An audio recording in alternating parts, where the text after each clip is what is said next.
Halo teman-teman, pada video kali ini saya akan membahas mengenai beberapa implementasi asas jasa konstruksi yang terdapat pada Undang-Undang Jasa Konstruksi Nomor 2 Tahun 2017. Asas yang akan kita bahas pertama kali adalah asas keterbukaan. Menurut Undang-Undang Jasa Konstruksi, asas keterbukaan mengandung pengertian ketersediaan informasi yang dapat diakses sehingga memberikan peluang bagi para pihak.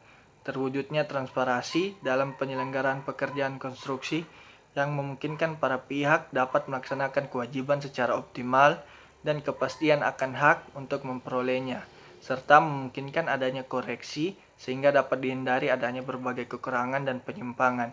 Intinya, asas keterbukaan berperan penting dalam rangka mewujudkan penyelenggaraan negara yang bersih dan bebas dari korupsi, kolusi, dan nepotisme.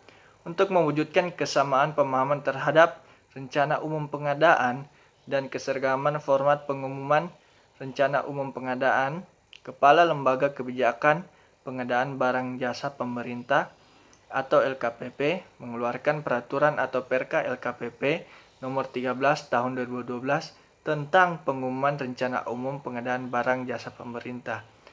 Menurut Perka LKPP tersebut, ruang lingkup rencana umum pengadaan RUP meliputi rencana umum pengadaan melalui swakelola dan melalui pemilihan penyedia barang jasa. Selanjutnya, RUP wajib diunggah dan dipublikasikan dalam portal pengadaan nasional dengan aplikasi yang terdapat pada website http://inaprog.lkpp.go.id. Kita lanjut ke asas berikutnya, yaitu asas kesetaraan. Kesetaraan kedudukan antara pengguna jasa dan penyedia jasa dalam hak dan kewajiban, serta meningkatkan kepatuhan akan peraturan perundang-undangan. Dari pemahaman tersebut menunjukkan betapa pentingnya bagi para pelaku usaha, baik sebagai pengguna maupun penyedia jasa, khususnya yang berkaitan dengan jasa konstruksi, dituntut untuk mengerti dan memahami secara cermat segala sesuatu yang dicantum pada kontrak kerja konstruksi. Dalam hal upaya penyelesaian sengketa tidak tercantum dalam kontrak kerja konstruksi, para pihak yang bersengketa maupun suatu persetujuan tertulis mengenai tata cara penyelesaian sengketa yang akan dipilih. Dalam hal upaya penyelesaian sengketa dilakukan dengan membentuk Dewan Sengketa sebagai pemilihan keanggotaan Dewa Sengketa dilaksanakan berdasarkan prinsip profesionalitas dan tidak menjadi bagian dari salah satu pihak. Yang selanjutnya adalah asas keamanan dan keselamatan.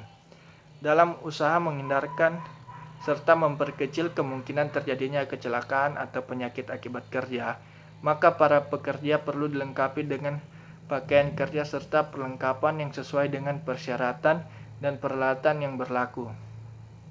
Peralatan kerja berfungsi melindungi agar tidak cedera akibat kerja. Tergantung pada jenis pekerjaan apa yang dilakukan oleh pekerja, maka pekerja harus dilindungi dengan menggunakan peralatan kerja yang sesuai dan memenuhi persyaratan. Berikut adalah beberapa jenis alat pelindung diri. Yang pertama adalah safety hat yang berguna untuk melindungi kepala dari benturan benda keras selama mengoperasikan atau memelihara AMP. Kemudian safety shoes yang akan berguna untuk menghindari terpeleset karena licin atau melindungi kaki dari kejatuhan benda keras dan sebagainya. Selanjutnya kacamata keselamatan terutama dibutuhkan untuk melindungi mata pada lokasi pekerjaan yang banyak serbuk metal atau serbuk material keras lainnya. Berikutnya masker diperlukan pada medan yang berdebu meskipun ruang operator telah tertutup rapat, masker ini dianjurkan tetap dipakai. Kemudian sarung tangan dibutuhkan pada waktu mengerjakan pekerjaan yang berhubungan dengan bahan yang keras, misalnya membuka atau mengencangkan baut dan sebagainya. Dan yang terakhir adalah alat pelindung telinga, digunakan untuk melindungi telinga dari kebisingan yang ditimbulkan dari pengoperasian peralatan kerja. Hanya itu saja yang bisa saya sampaikan pada video kali ini. Terima kasih.